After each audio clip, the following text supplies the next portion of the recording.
Hello বন্ধুরা, তোমরা সবাই কেমন আছো? আশা করছি সবাই ভালোই আছো। দেখতে পাচ্ছ একটা ঘর। এই ঘরটা কালকে আমার ছাদ ঢালা হয়েছে, ঠিক আছে। আজকে ঘোলা দেওয়া হলো। দেখো কেমন লাগে, ভিডিওটা দেখতে থাকো। ভালো লাগলে সাবস্ক্রাইব করবে, ঠিক আছে। একটা রুম, ওইটা হচ্ছে রান্নাঘর, ঠিক আছে। এটা একটা বেডরুম, এটা একটা বেডরুম, সিঁড়ি।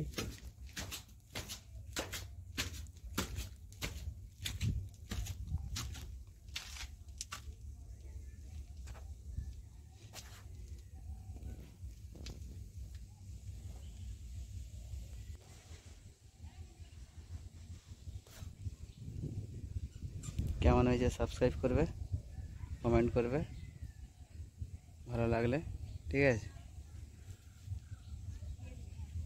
দেখতে পাচ্ছ